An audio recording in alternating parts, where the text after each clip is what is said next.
Gittin Daf Daled continues the Gemara's analysis of the machlokes between Rabbah and Rava as to what is the reason that a shliach brings a get from Medina Tzim to Israel has to say b'fanei nechtav and b'fanei nechtam. The Gemara is still trying to understand and explain what the machlokes is, and the Gemara, I'm going to start a few lines in after we determined who the author of the Mishnah is. According to Rabbah, the Gemara is going to try and explain what the machlokes is based on. So the Gemara first wants to say that actually the machlokes Tanoim in the Mishnah is the machlokes Rabbah and Rava, which would not be good because Amorim should not be arguing over the same things as Tanoim without saying so. So there were three opinions in the Mishnah as to what cities are included in Eretz Yisrael and what cities are included in Chutz La'aretz. So we have the three opinions are as follows. There's the Tanakama, there's who we'll call the Chachamim, there's Gamliel, and there's Rabbi Eliezer. The Tanakama just says Eretz Yisrael, you have to say, and Chutz La'aretz you do not have to say. And our understanding is that cities which are close to Eretz Yisrael also have the same halacha as Eretz Yisrael, even if they're not technically Eretz Yisrael. Then Rabban Gamliel goes a step further and he says even cities that are close, which is what we call smuchos, do not count as Eretz Yisrael, they count as Chutz La'aretz. And Rabbi Eliezer goes a step further and he includes what's called mavlois. Mavlois are even closer than close, even closer than smuchos. Mavlois are nestled in a loop, in a curve of the border of Eretz Yisrael, such that it's surrounded by Eretz Yisrael on three sides, but it's in a little indentation in the border line. That's what's called mavlois. He includes those also.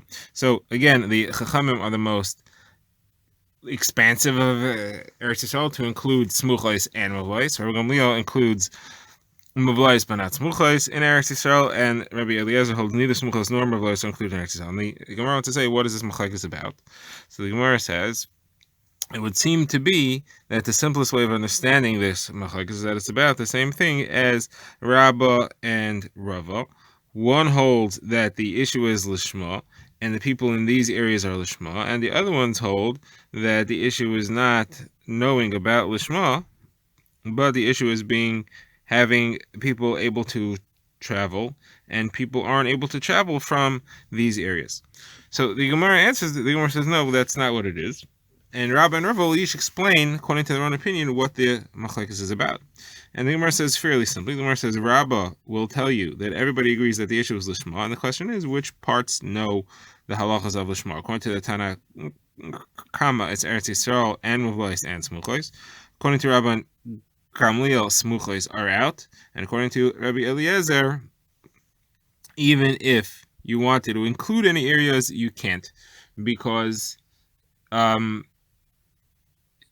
don't want to divide up Chutz La'aretz. Anything that's in Chutz La'aretz has the same halacha, and even though mavlois should be pretty clear that they know the halacha, but we still have to consider all parts of Eretz Yisrael the same. Now, Rava will say a similar structure. He'll say that the entire issue is, will you have witnesses able to travel from there if you need them? The Tanakama holds you will have from smuchos and from mavlois, you'll be able to get witnesses. Rabban Gamliel says maybe you'll get from mavlois, but you won't get from smuchos. And Rabbi Eliezer says anything outside Eretz Yisrael, you have to have the same general rule, and therefore they're all considered to be not part of Eretz Yisrael, and you have to say panei nechta. The Gemara now says, hold on a second, but there's a fourth opinion. The fourth opinion sounds very similar to the first opinion. We have to figure out what is the difference between the fourth and the first.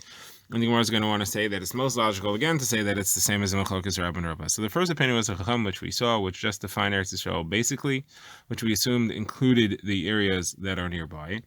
And it only spoke about bringing from Chutz La'aretz to Eretz Yisrael. Then the fourth opinion, which is also called the Chachamim, says that you have to say panei nechtam, bringing from Eretz Yisrael to Chutz La'aretz, and the other way, and bringing from Chutz La'aretz to Eretz Yisrael. Now that's exactly the same as the first opinion, except that it adds bringing from Eretz Yisrael to Chutz La'aretz. Not only from Chutz La'aretz to Eretz Yisrael, but also from Eretz Yisrael to Chutz La'aretz. So that would seem to mean that the only difference between those two opinions is whether you had to say panei nechtam when you bring a get from Eretz Yisrael to Chutz La'aretz. Now what would that be based on?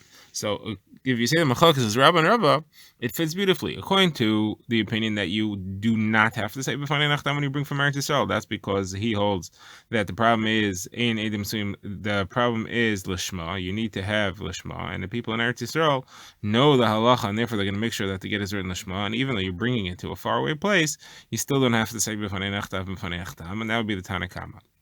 The fourth opinion, which is the Chachamim, what we would call the second Chachamim, they say that the problem is that you won't be able to get witnesses to certify the shtar if the husband challenges it, and therefore even if you're coming from Eretz Yisrael and going all the way to Chutzlaretz, it's still too far to recall witnesses, and therefore it doesn't matter that everybody there is a Talmid Chacham, they're still not going to be able to get witnesses from there.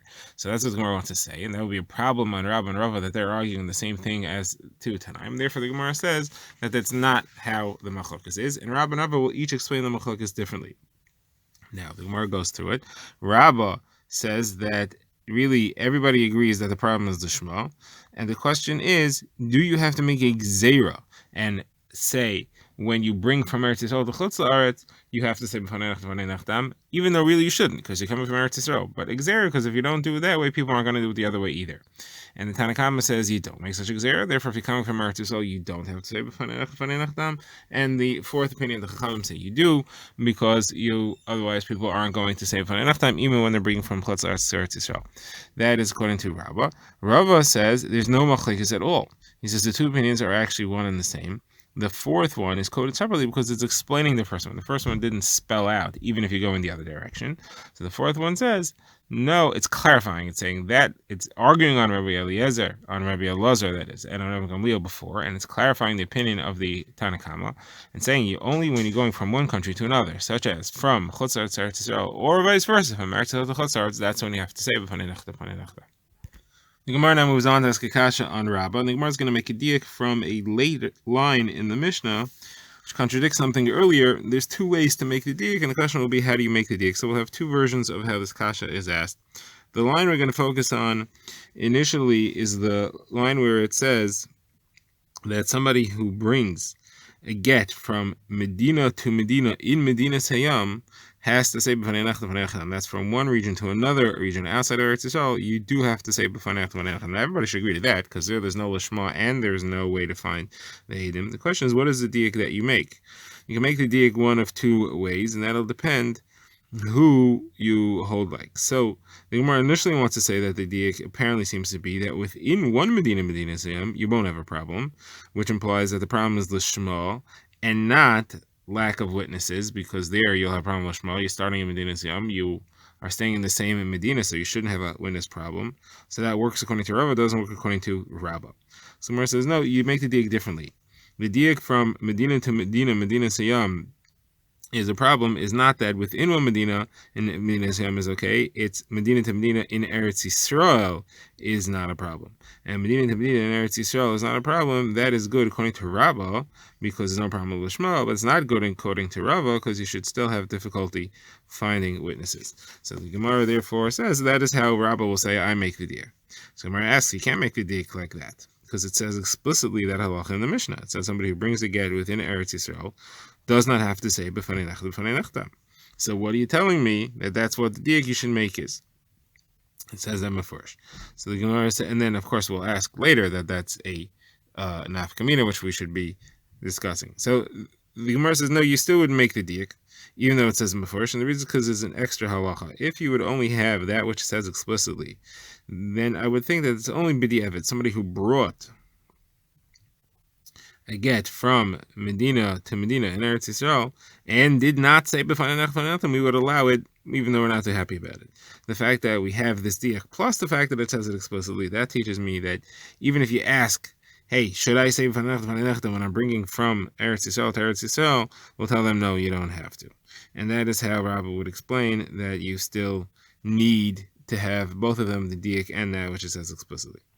Now we're going to discuss the other way to make the diak. Again, the line had said that if you have a shtar from Medina to Medina in Chutz La'aretz, you do have to say B'fanei Nachtam. Gemara says that implies from Medina to Medina in Eretz Yisrael, you don't have to say B'fanei Nachtam.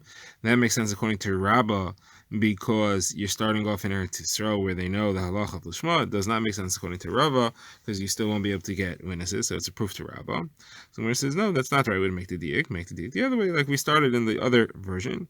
Say that in Medina to Medina in Chutz La'aretz, you have to say B'fanei Nachtam, which implies that within one Medina in Chutz La'aretz, you don't have to, and that according to Rabbah makes perfect sense, and that's why he'll make the diak this way, again, because you have a problem of you don't have a problem of witnesses because it's in the same Medina, and you don't care about Lishma. Now, the Gemara asks the kasha here, though.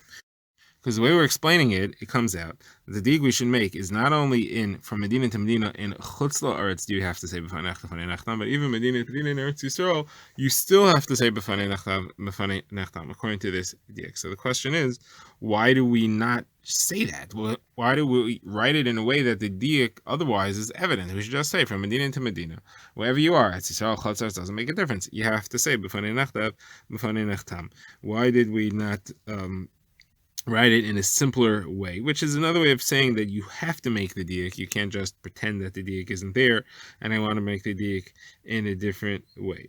So the Gemara answers that really, I will tell you that from Medina to Medina in Eretz Yisrael, you do not have to say b'fanei nechtam. Your diak is correct. I mean, we're changing our explanation. Your diak is right. From Medina to Medina in Eretz Yisrael, you don't have to say b'fanei nechtam, but it's not a proof to Rabba.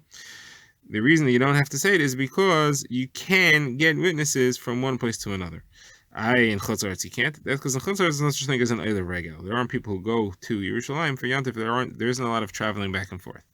In Eretz Yisrael, you're not going to have an issue because people travel and they pass from Medina to Medina. Even if they're not at peace with each other, they all go to the Beis HaMikdash to be Eiler Regel. So Gemara says that's good at the time the Beis HaMikdash stands, but what are you going to say when the time there's no Beis HaMikdash, no one's Eiler Regel anymore? So Gemara says since the Beis Din is set in certain cities and not in other cities, people travel to get to the Beis Din, and therefore you still have plenty of opportunity to get the witness. The Gemara now brings another proof, and based on this proof, we're going to have to make a radical change in our understanding of this machlekes. So the proof is that Rav Shimon ben Gamliel, and the Mishnah says, even people who bring from one hegmoin to another hegmoin, from one little region to another region that's controlled by a different ruler, you still have to say b'fanei nechtam.